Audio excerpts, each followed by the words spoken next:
శ్రీచక్రం చతుర్భిః శ్రీకంఠైః శివయువతిభిః పంచభిరపి ప్రభిన్నాభిః శంభోర్నవభిరపి మూలప్రకృతిభిః చతుశ్చత్వారింశ వసుదళకళాశ్రీవలయ త్రిరేకాభిసార్థం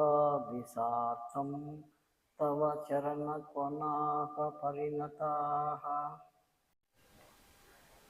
పద్యము.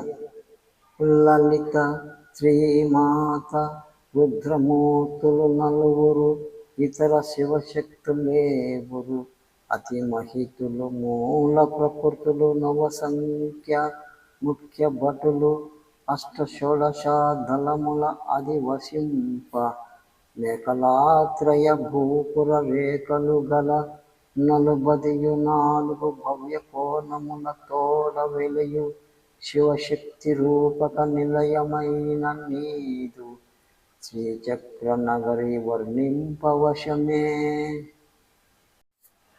వ్యాఖ్య. అమ్మ 72,000 గల మా నాడీ మండలాలన్నీ అమృత చేసనము చేసి మా హృదయ పీఠంపై అధివసించు తల్లి. నీ జ్ఞానం నన్ను వేడుకుందుగాక. సాయుధ్యం ప్రసాదించు ప్రసన్న రూపిణి.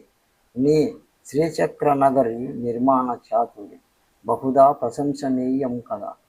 ఈ శ్రీచక్రమే మానవ దేహం, చరాచర జగత్ ఉత్పత్తికి మూల కారణాలైన నవయోని చక్రాలు ఇందు విలసితాలు. దీనిలో 4 శ్రీకంఠ చక్రాలు, 5 శక్తి చక్రాలు నిర్మితాలు.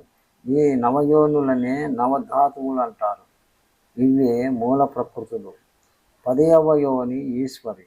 చర్మం, రక్తం, మాంసం, మేధ, అస్థి ఇవి పంచభూత శక్తి మూలకాలు. మధ్యవీర్యం, ప్రాణం, జీవం ఈ మాయాదులు శివ మూలకాలు. 10వ యోని బైందవ స్థానం. ఇది అన్నింటికీ మూలం.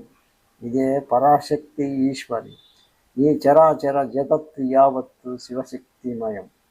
శ్రీచక్రం స్థూలంగా బిందువు, త్రికోణం, అష్టకోణం, దశదళాలు 2, చతుర్దశ దళం, అష్టదళం, షోడశ దళం, త్రివలయం, భూపురం కలిగి 44 కోణాలతో 4 ద్వారాలతో విరాజిల్లుతూ ఉంటుంది. సమయాచార పరంగాను కోశాచార పరంగాను ఈ శ్రీచక్ర నిర్మాణము ద్వివిధం.